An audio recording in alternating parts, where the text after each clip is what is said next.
Hi friends! Today we're going to be reading Down to the Sea with Mr. Magee by Chris Van Dusen. And as you know, we just had Spirit Week, so I have some props with me here from our Spirit Week. Here's Mr. Magee. So, and this cute little pup. So we are going to be reading this story, and then we'll do some yoga. Let's do some yoga. So, story, then yoga. And then I'll leave you guys with, maybe I'll give you guys another challenge. Okay. So Down to the Sea with Mr. Magee. And Chris Van Dusen is one of my favorite authors. He wrote my favorite book, The Circus Ship. And I might read that for you guys at some point. So Down to the Sea with Mr. Magee. Mr. Magee and his little dog Dee loved spending time in their boat on the sea. So early one morning at 6:32, they made a decision. That's just what they'd do.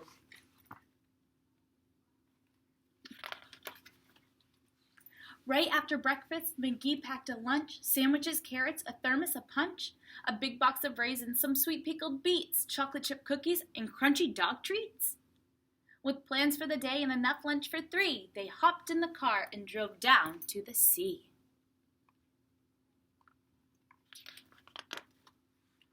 The pair left the dock at 7 o'clock and motored their way around Eagle Egg Rock.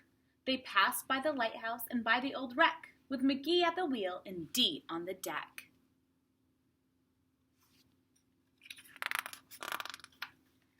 They suddenly spied off the bow to the east a big pod of whales. There were 50 at least, splashing around in the bright morning sun, feasting on shrimp and sardines by the ton. But one little whale who had eaten his fill, munching on minnows and plankton and krill, was bored with his breakfast, and since he was through, he swam off in search of something to do. There's Dee and Mr. Magee. Now Dee and Magee in their boat on the bay didn't notice the whale that was heading their way. They were watching the other whales put on a show, and soon that young whale was directly below. Oh, that would frighten me. From under the sea, the little whale spied Magee and Dee's boat, but not them inside. He longed for adventure, he wanted to play, so he bumped at the boat in the most friendly way. Then the whale placed his blowhole directly below, and ever so gently he started to blow.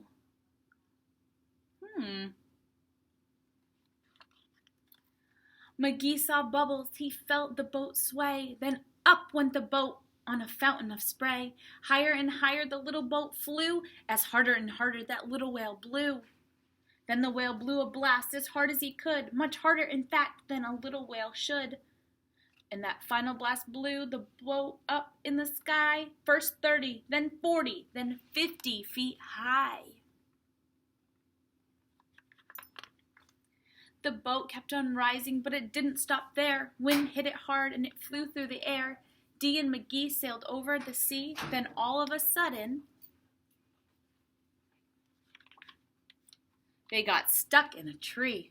So there they were stranded, Magee and his pup, in the top of a spruce 60-something feet up. From their perch in the sky, the two watched in dismay as a whale far below swam swiftly away. Magee was downhearted. Just what could they do? He seemed hopeless stuck, but little Dee knew. The secret to get the boat safely unpinned was to rock back and forth and wait for the wind. So they rocked and they rocked for an hour or so, but the boat didn't budge, 'cause the wind didn't blow. Just when they thought they'd be stuck there all night, they spotted, far off, a spectacular sight. Would you guys be scared in this situation? I think I would be very, very scared. Away in the distance across the blue bay, the whales, all 50, were heading their way. They swam through the water in one long straight row and gathered around in the small island below. Magee looked down at the circle of whales surrounding the island and raising their tails. He felt a bit nervous, a little bit tense, when all of a sudden it made perfect sense. They're trying to save us, he shouted with glee. Hold on, Dee, hold on, as tight as can be.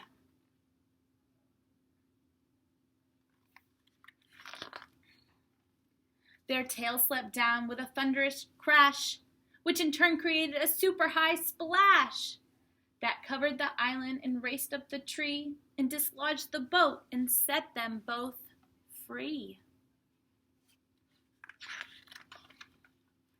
Dee was so happy she let out a yelp.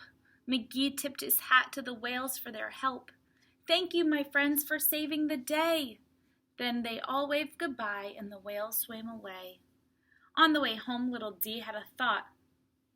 What about all the food that they brought? And all the excitement they ate not a bite. So they saved it and had it for dinner that night.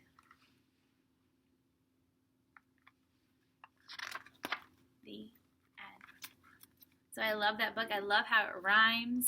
It's very fun to read. I hope you guys enjoyed listening to it just as much. So Dee and Mr. Magee here and I are going to continue getting the classroom ready for when you guys return. But until then, I will leave you guys with a yoga pose to practice at home and then a little challenge for today.